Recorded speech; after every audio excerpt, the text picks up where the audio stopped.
So we're gonna start a series of videos that I'm gonna make about Date with Destiny events by Tony Robbins. So this is gonna be the first one. I'm probably gonna do like 4 or 5 of them just because there were so many things he talks about at that event that I think are super important to go through. I'll try to make the videos somewhat short. I don't wanna drag them on too long. I know the last couple of videos were kind of long. So I tried to get you guys as close as possible. I don't know if you guys can actually even read what the hell it says here, so I'm going to tell you guys in a second. So this will be part 1 of the, I'm going to probably put DWD in the title, Date with Destiny.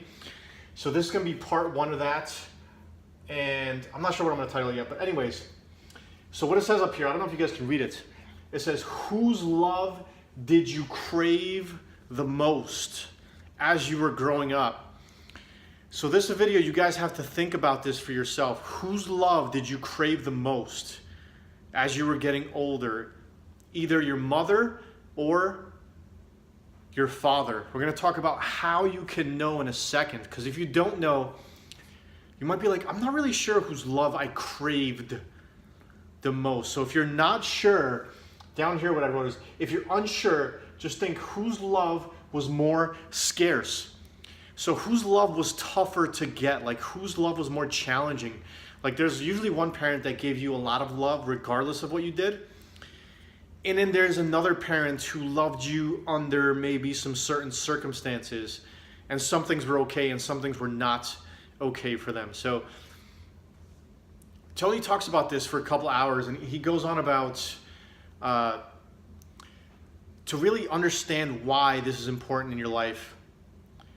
And like, I'll give you an example for me. Like for me, I craved my dad's love more because my mom's love was just came no matter what. And so what he says is, he gives us an exercise. He says, who did you have to be? I wrote this wrong actually. I wrote, who could you be? Who did you have to be to earn this person's love? Whether it's your mother or your father, it doesn't matter which one. Who did you have to be for them to earn their love? Okay, think about that for a second. And then who could you not be? Like what was not okay in their eyes, whether it be your mother or your father? What was not okay? So I'll give you an example of mine so you guys kind of get the idea of where I'm going with this, or where he was going with this. So who did I have to be for my dad to kind of earn love? Or it doesn't matter who you actually had to be. It only matters what you thought would make that person love you more as you were growing older. So for me, it was like doing something that really stood out, like out of the ordinary, so he could be like, good job. You know what I mean? Because like he's not one to give compliments very much. So doing something that's maybe a little bit special, something unique, right? So I think that's where I get my drive from as I get older, is that. So for him, I had to be more than I was, basically. I had to improve constantly. I had to be just better. And that's how I've basically lived my whole life.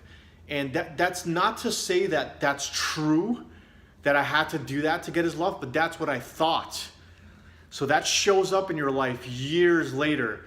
So that's still the way I am today. That I always am hungry to do more and improve in every aspect and push myself literally as much as I humanly can with everything. And so part of that comes from there. But then there's a second half of the equation. Who could you not be? So when I was thinking about this, who could I not be for my dad? What was not okay? And for me, at least what I thought from my perspective, it was not okay to show emotions. Okay, so my dad was really like kind of stone cold, like emotionless kind of guy. If we ever talked about our feelings, he'd be like, I'm not hearing any of that. That's not a thing in this household kind of thing, right? So that's kind of who I am till this day now. I show up that way where I don't really show emotions. I'm very like stoic in my nature. I mean, and that's not to say that I don't feel emotions, because I do. I've just been trained to kind of part ways with them. I guess reading a lot of books helped me do that as well.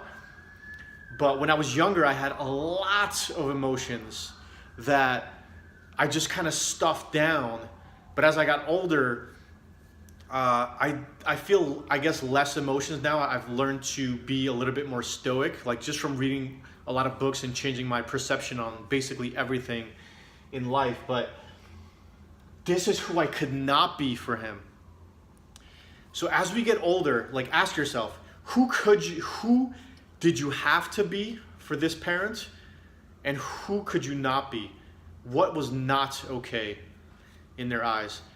And you're gonna find that that's the way you're showing up in life all the way up until this day, unless you consciously make a decision to change that and change that trajectory of your life. So some people, it might be your mom like that you crave the love the most, and you're gonna see, like, when you answer those questions, you're gonna be like, oh, I had to be this person for my mom.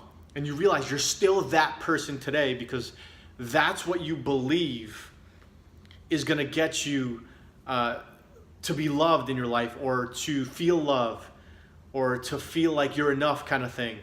So this was a really interesting portion of the seminar, and like everyone kind of got something out of this.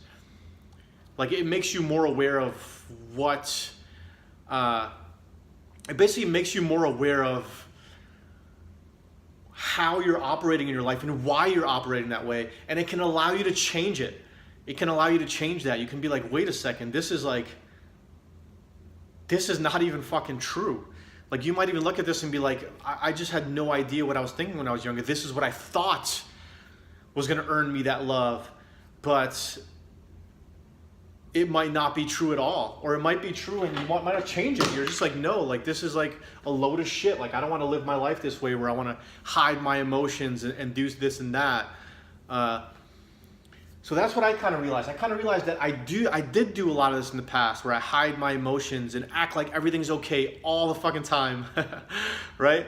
And everything is usually, like, almost all the time is okay.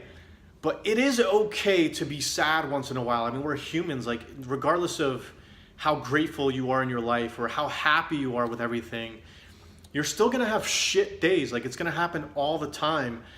And you don't have to pretend like you don't have shit days, and you don't have to pretend like you are emotionless and don't care about anything. Like, there are certain things that, are gonna bother everybody. And a lot of us, we see it as like a sign of weakness. Maybe I shouldn't show that this is bothering me, kind of thing.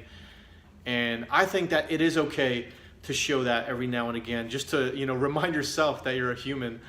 But yeah, that's just that's my take on it. You might have a totally different kind of thing for how you felt love, or what you could not be, or whatever else. So anyways, let me know what you guys think about this video. Let me know if you guys got any interesting insights from it.